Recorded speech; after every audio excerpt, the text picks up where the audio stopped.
Hello everyone, welcome back in my YouTube channel GS point गुरु। बच्चों, आज से कक्षा 10 गणित की शुरुआत हो चुकी है। आज की इस वीडियो के माध्यम से हम कक्षा 10 गणित का पहला चैप्टर, जिसका नाम है वास्तविक संख्याएं, उसकी प्रश्नावली 1.1 को बहुत ही बेहतर और आसान तरीके से समझेंगे। यदि आप इस वीडियो के अंत तक जुड़े रहते हैं और एक एक करके हर सवाल को समझते हैं तो आपको इस एक्सरसाइज को कहीं और से पढ़ने की ज़रूरत नहीं पड़ेगी। बच्चों, ये प्रश्नावली समझना इसलिए ज़रूरी है क्योंकि बोर्ड एग्ज़ाम में OMR जो 20 नंबर की आती है, उसमें इस चैप्टर से 2 या 3 नंबर के प्रश्न पूछे जाते हैं। तो आप इस वीडियो को मिस ना करें। तो चलिए अपनी प्रश्नावली को हम बहुत ही बेहतर और आसान तरीके से करते हैं। चलिए हम एक एक करके अपने सवाल करना शुरू करते हैं। तो प्रश्नावली 1.1 का प्रश्न नंबर 1 है, निम्नलिखित संख्याओं को अभाज्य गुणनखंड के रूप में व्यक्त कीजिए। प्रश्न नंबर 1 के अंदर हमें 5 सवाल दिए हैं। इन सवालों को हम एक एक करके बहुत ही आसान तरीके से समझने वाले हैं। तो चलिए एक एक करके हम इनको समझते हैं। तो पहला सवाल है हमारा 140। 140 के हमें अभाज्य गुणनखंड करने हैं। कैसे करते हैं, चलिए हम देखते हैं कि अभाज्य गुणनखंड हम कैसे करें। तो सबसे पहले हम देखेंगे, इस संख्या में इकाई का अंक हमें दिया है 0। जब भी हमें इकाई का अंक 0 दिया हो या फिर सम संख्या दी हो तो वह संख्या हमारी 2 से विभाजित हो जाएगी। तो 140 हमारी 2 से विभाजित हो जाएगी। तो हम यहाँ पे करेंगे 2 से विभाजित 140 के लिए 2 सत्ते 14, 0 और 2 से फिर करेंगे 2 तियाँ 6, 1 बचेगा, 2 पंजे 10। अब हम इसको करेंगे 5 से विभाजित, 5 सत्ते 35 और 7 एकम 7। तो हम यहाँ लिख देंगे 140 के अभाज्य गुणनखंड बराबर 2 गुणा 2 गुणा 5 गुणा 7। तो हमने यहाँ पे देखा कि हमें जो 2 है वो 2 बार दिया है, तो यहाँ हो जाएगा 2 की पावर 2 गुणा 5 गुणा 7 और यही है हमारा आंसर। तो हमने यहाँ पर देखा कि हमने 140 के अभाज्य गुणनखंड किए तो हमें मिला 2 गुणा 2 गुणा 5 गुणा 7। 2 हमें दिया था 2 बार, तो हमने यहाँ पे 2 की पावर 2 कर दिया गुणा 5 गुणा 7। यही होता है हमारा गुणनफल के रूप में अभाज्य गुणनखंडों को लिखना। तो चलिए इसी प्रकार हम देखते हैं अपना अगला प्रश्न। प्रश्न नंबर 1 का दूसरा सवाल है 156। 156 के भी हमें अभाज्य गुणनखंड करने हैं। तो हम यहाँ लिख लेंगे 156। अब हम इसके करेंगे अभाज्य गुणनखंड। तो हम यहाँ पे भी देखा हमने कि यहाँ पे हमें जो इकाई का अंक दिया है वो दिया है 6। 6 हमारी होती है सम संख्या, तो यह जो पूरी संख्या है ये 2 से विभाजित हो जाएगी। तो हम यहाँ लिखेंगे 2 सत्ते 14, 1 बचेगा, 2 अट्ठे 16। इसी प्रकार फिर से हम 2 से विभाजित करेंगे, 2 तियाँ 6 और 2 नेम 18। अब ये होगी 3 से विभाजित, 3 एकम 3, 3 तियाँ 9 और यहाँ हो जाएगा 13 एकम 13। अब हम यहाँ लिख लेंगे 156 बराबर 2 गुणा 2 गुणा 3 गुणा 13। हमने यहाँ पर भी देखा कि जो 2 हमें दिया है वो 2 बार दिया है, तो हम यहाँ लिख देंगे 2 की पावर 2 गुणा 3 गुणा 13 और यही है हमारा आंसर। तो चलिए इसी प्रकार हम देखते हैं इसका तीसरा सवाल। तीसरा सवाल है हमारा 3825। अब हमें 3825 के अभाज्य गुणनखंड करने हैं। तो हम यहाँ लिख लेंगे 3825। अब हम यहाँ पर करेंगे इसके अभाज्य गुणनखंड। हमने यहाँ पर देखा कि जो हमें संख्या दी है इसके इकाई का अंक है 5, तो हम इस संख्या को किससे विभाजित करेंगे। यह संख्या या तो 5 से विभाजित होगी या फिर 3 से विभाजित होगी। तो 3 से विभाजित करने के लिए इसका रूल होता है कि जो हमें संख्या दी है, जैसे हमें 3825 दिया है तो इसके अंकों को जोड़ लेंगे। 3 में हम जोड़ेंगे 8 प्लस 2 और प्लस 5। तो हमने 3 में 8 जोड़ा 11, 11 में 2 जोड़े 13, 13 में 5 जोड़े हमारा हो गया 18। तो हमने देखा कि जो 18 है वो हमारा 3 से विभाजित है। इसका मतलब ये है कि यह संख्या 3 से विभाजित हो जाएगी। तो चलिए हम इसको 3 से विभाजित करते हैं। तो हम लिखेंगे यहाँ पे 3 एकम 3, 3 दूनी 6, 2 बचेंगे, 3 सत्ते 21, 1 बचेगा, 3 पंजे 15। अब हम फिर 3 से विभाजित करेंगे, 3 चौक 12, 3 दूनी 6, 3 पंजे 15। अब ये संख्या 3 से विभाजित नहीं होगी, इसलिए अब हम इसको विभाजित करेंगे 5 से। 5 अट्ठे 40, 5 25। इसी प्रकार फिर 5 से करेंगे, 5 एकम 5, 5 सत्ते 35 और 17 एकम 17। इसको हम यहाँ पे इरेज कर लेते हैं। तो अब हम यहाँ पे लिख देंगे 3825 बराबर 3 गुणा 3 गुणा 5 गुणा 5 गुणा 17। तो हमने यहाँ पे देखा कि जो 3 दिया है वो हमें 2 बार दिया है और 5 दिया है वो भी हमें 2 बार दिया है और गुणा 17। तो हमने यहाँ लिख दिया 3 की पावर 2 गुणा 5 की पावर 2 गुणा 17 और यही हो जाएगा हमारा आंसर। इसी प्रकार हम करते हैं इसका अगला सवाल। अगला सवाल है हमारा चौथा, 5005। तो इसके भी हम कर लेंगे अभाज्य गुणनखंड। हमने यहाँ लिख लिया 5005। अब हम इसको काटेंगे 5 से। तो 5 एकम 5, 0 ऐसे ही रहेंगे और 5 एकम 5। अब ये हमारा कटेगा 7 से। ये संख्या हमारी कटेगी 7 से।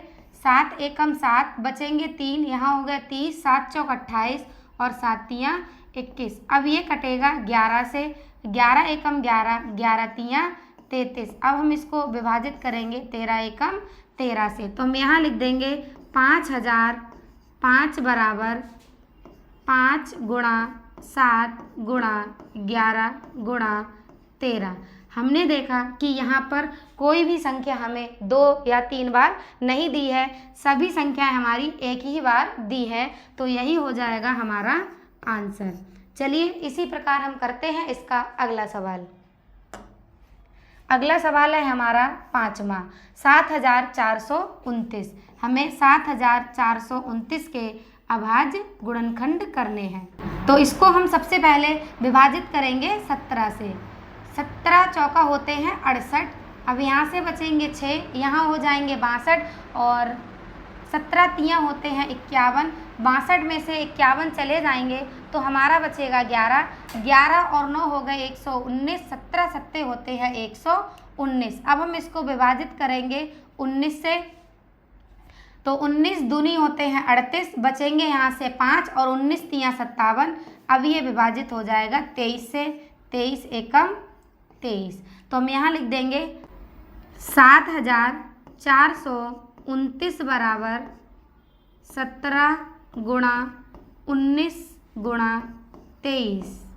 तो हमने यहाँ पे भी देखा कि कोई भी संख्या हमें 2 बार या 2 से अधिक बार नहीं दी है, इसलिए ये भी हमारा हो जाएगा आंसर। चलिए इसी प्रकार अब हम करते हैं प्रश्न नंबर 2।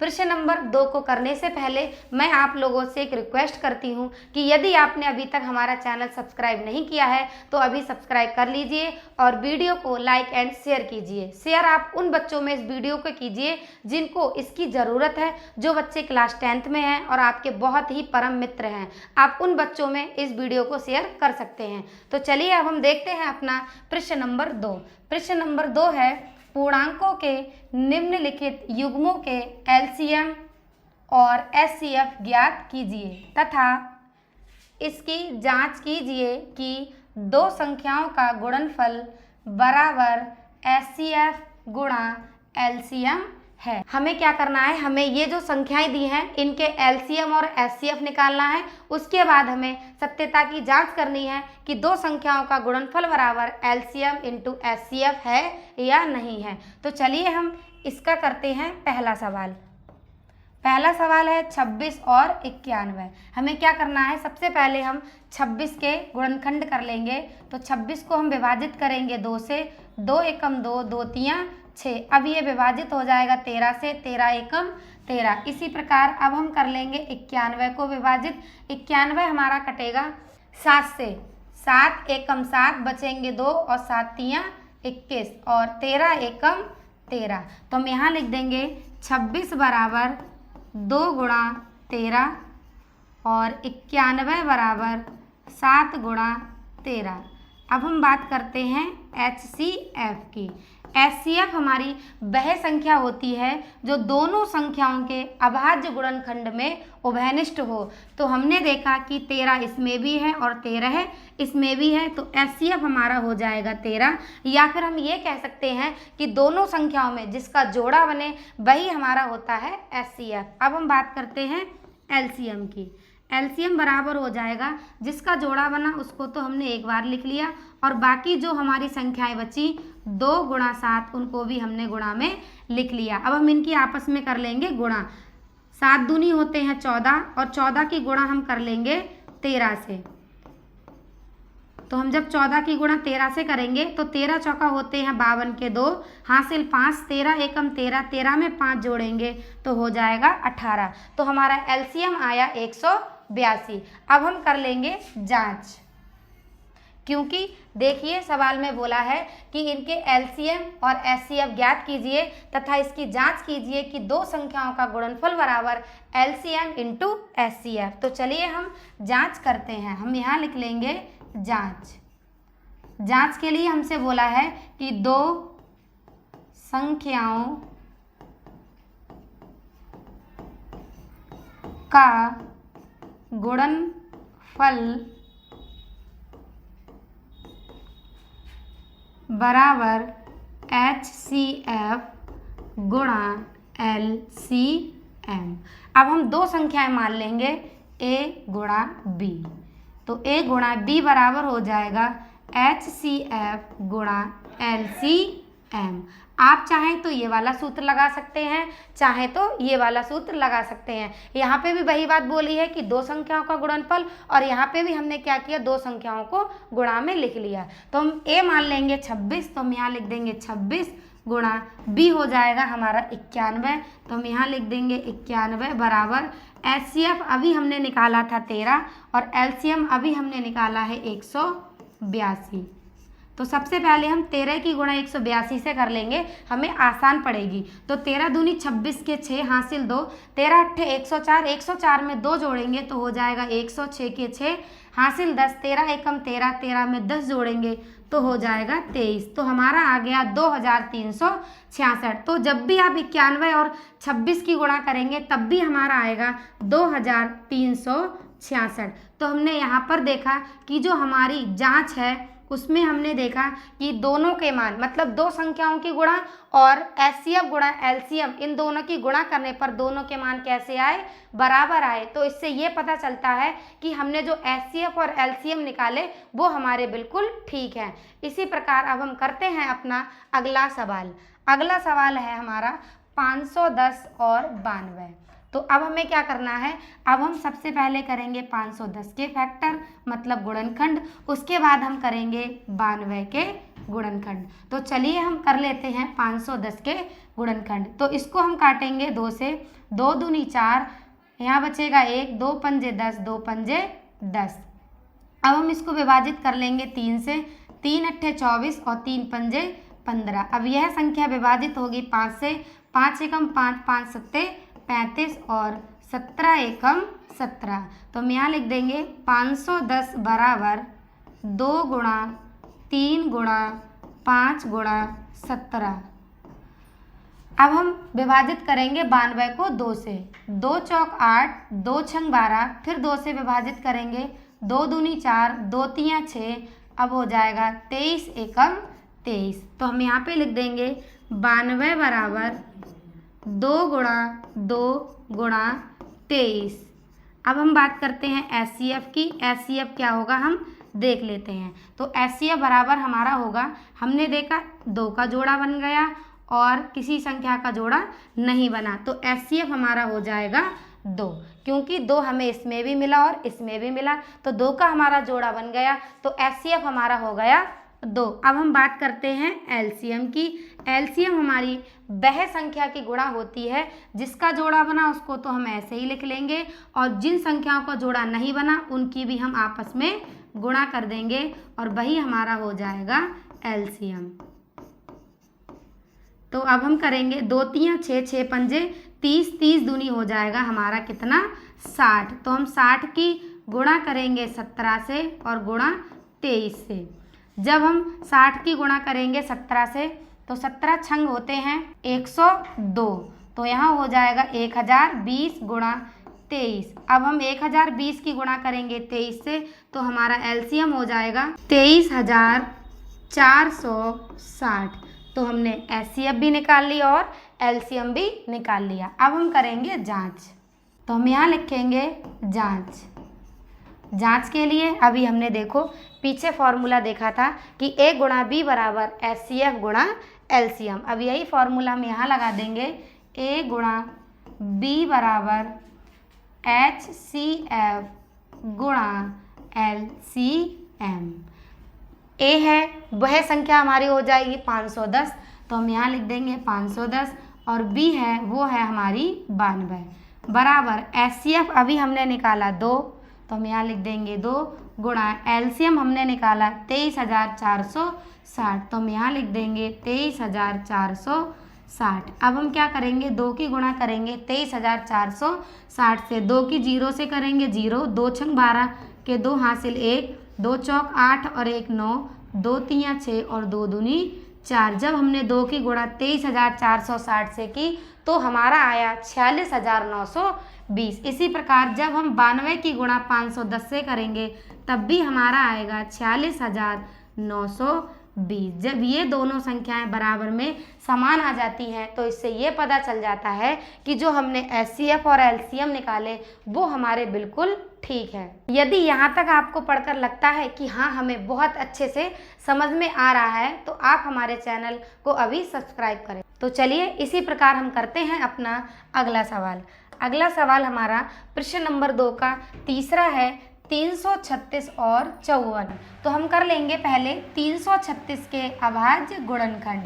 तो इसको हम काटेंगे 2 से, तो ये विभाजित होगी 2 से, 2 एकम 2, 2 छंग 12, 2 अट्ठे 16। फिर ये संख्या 2 से विभाजित होगी, 2 अट्ठे 16 और 2 चौक 8। इसी प्रकार फिर से 2 से विभाजित होगी, 2 चौक 8, 2 दूनी 4।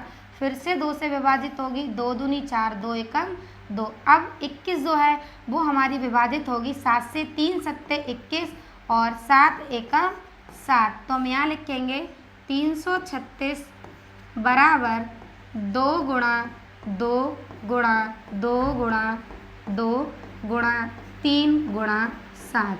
इसी प्रकार अब हम कर लेंगे 54 के अभाज्य गुणनखंड। इसको भी हम 2 से विभाजित करेंगे, 2 दूनी 4, 2 सत्ते 14, 3 नेम 27, 3 तियाँ 9, 3 एकम 3। तो हम यहाँ लिख लेंगे 54 बराबर 2 गुणा 3 गुणा 3 गुणा 3। तो अब हम देख लेंगे कि कौन कौन सी संख्याओं के हमारे जोड़ा बन रहे हैं। तो हमने देखा इसका और इस वाले 3 का, इन दोनों का जोड़ा बन रहा है। तो जो एचसीएफ होगा हमारा वो हो जाएगा 2 गुणा 3 बराबर कितना 6। तो एचसीएफ हमारा हो जाएगा 6। अब हम बात करते हैं एलसीएम की। तो हम यहाँ लिखेंगे एलसीएम बराबर जिनका जोड़ा बना उनको हम ऐसे ही लिख लेंगे 2 गुणा 3, और बाकी हमारी जो भी संख्याएं बची हैं उनको भी हम गुणा में लिख लेंगे। तो हम यहाँ लिखेंगे 2 गुणा 2 गुणा 2 गुणा 7। इसी प्रकार अब नीचे आते हैं, यहाँ पे हमारा बचा 3 गुणा 3। तो हम यहाँ लिख देंगे 3 गुणा 3। अब यहाँ करते हैं 2 तियाँ 6, 6 दूनी 12, 12 दूनी 24, 24 दूनी 48। इसी तरह 3 तियाँ 9, 9 सत्ते 63। तो हमारा हो जाएगा 48 गुणा 63। तो जब हम 48 की गुणा करेंगे 63 से तो हमारा हो जाएगा 3024। अब बात आती है जांच करने की। तो हम यहाँ लिख देंगे जांच। जांच के लिए हमारा सूत्र होता है ए गुणा बी बराबर एचसीएफ गुणा एलसीएम। तो ए है हमारी संख्या 336 और बी हमारी होती है दूसरी संख्या, तो दूसरी संख्या है हमारी 54 बराबर एचसीएफ अभी हमने निकाला था हमारा 6 और गुणा एलसीएम है हमारा 3024। तो अब हम 6 की गुणा कर लेंगे 3024 से। 6 चौक 24 के 4 हासिल 2, 6 दूनी 12, 12 और 2 हो जाएंगे 14 के 4 हासिल 1। 6 की गुणा 0 से करेंगे तो 0 हासिल का 1 यहाँ आ जाएगा और 6 तियाँ 18। इसी प्रकार जब हम 336 की गुणा करेंगे 54 से, तो हम एक बार करके देख लेते हैं। 336 की गुणा 54 से। 4 छंग 24 के 4 हासिल 2, 4 तियाँ 12 और 2 14 के 4 हासिल 1, 4 तियाँ 12, 12 और 1 13।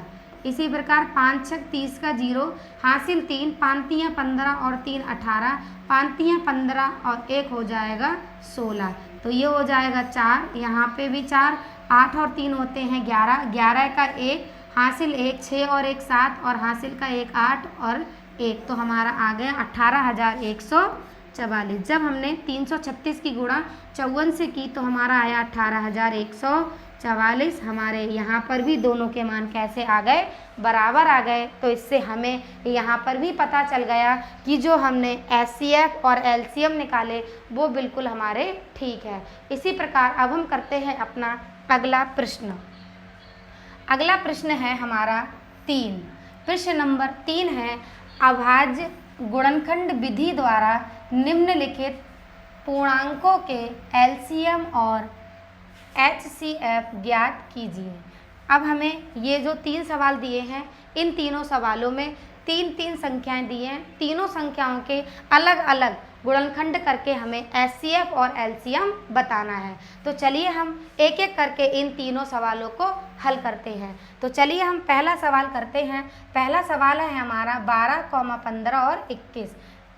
इस सवाल में हमें 3 संख्याएं दी हैं, 12, 15 और 21। अब हम इनके एक एक करके क्या करेंगे, गुणनखंड कर लेंगे। तो इसको हम 2 से विभाजित करेंगे। 2 छंग 12, 2 तियाँ 6 और 3 एकम 3। इसी प्रकार 15 के कर लेंगे तो ये होगा 3 से विभाजित, 3 पंजे 15 और 5 एकम 5। इसी प्रकार 21 के करेंगे तो 21 को हम विभाजित करेंगे 3 से, 3 सत्ते 21 और 7 एकम 7। तो हम यहाँ लिख देंगे 12 बराबर 2 गुणा 2 गुणा 3। इसी प्रकार 15 बराबर 3 गुणा 5। इसी प्रकार 21 बराबर 3 गुणा 7।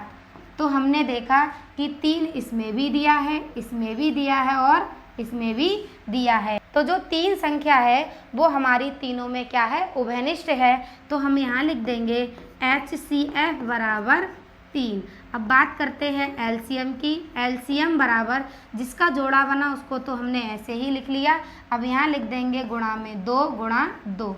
बाकी जो भी संख्याएं बची उनको भी हम क्या करेंगे, गुणा में लिख लेंगे।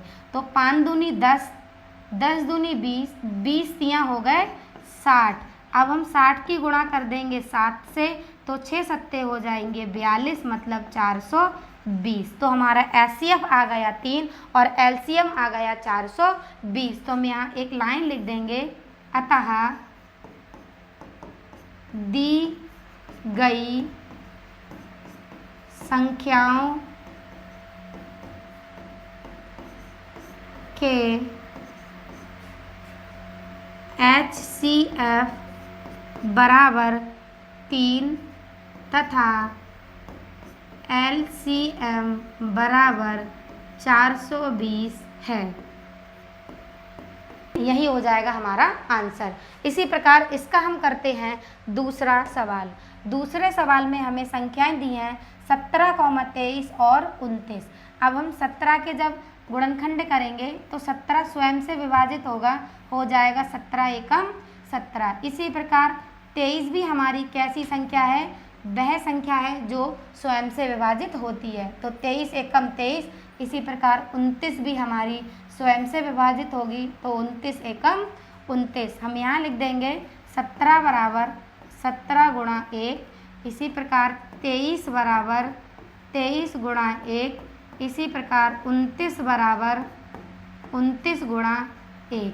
हमने देखा कि इन तीनों संख्याओं में हमें एक उभयनिष्ठ मिला, इसीलिए एचसीएफ हमारा हो जाएगा 1। अब हम बात करते हैं एलसीएम की। तो एलसीएम हमारी वह संख्या होगी, इन तीनों का जो गुणनफल होगा वही हमारी हो जाएगा एलसीएम। तो 17 गुणा 23 गुणा 29। जब हम इनकी आपस में गुणा करेंगे तो हमारा हो जाएगा 11,339।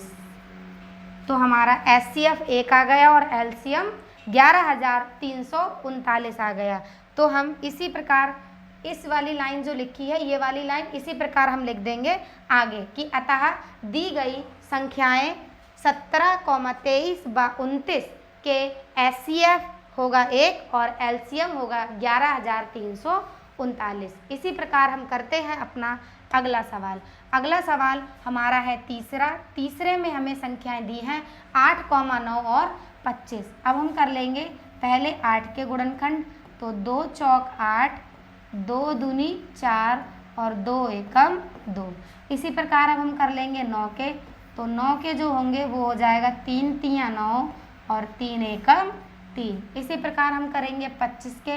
तो 25 के जो अभाज्य गुणनखंड होंगे वो 5 25 और 5 एकम 5। हम यहाँ लिख देंगे 8 बराबर 2 गुणा 2 गुणा 2, 9 बराबर 3 गुणा 3। इसी प्रकार 25 बराबर 5 गुणा 5।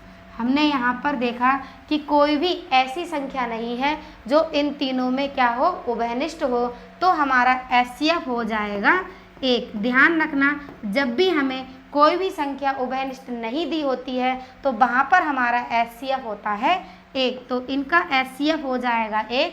अब बात करते हैं LCM की। तो LCM बराबर होगा 2 दूनी 4 दूनी 8। मतलब ये जो तीन संख्याएं दी हैं इनकी ही आपस में हम गुणा कर देंगे तो हमारा निकल आएगा LCM।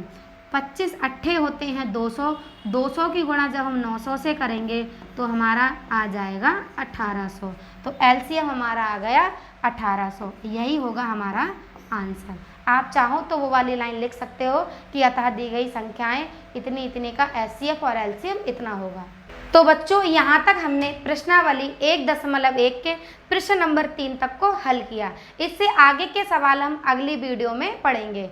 तो बच्चों यदि आपने अभी तक हमारे चैनल को सब्सक्राइब नहीं किया है तो हमारे चैनल को सब्सक्राइब करें और वीडियो को लाइक करें और साथ ही साथ वीडियो को उन बच्चों के साथ शेयर करें जो इस वर्ष आपकी तरह क्लास 10th में है। तो चलिए मिलते हैं नेक्स्ट वीडियो में नए सवालों के साथ। Thank you for your support.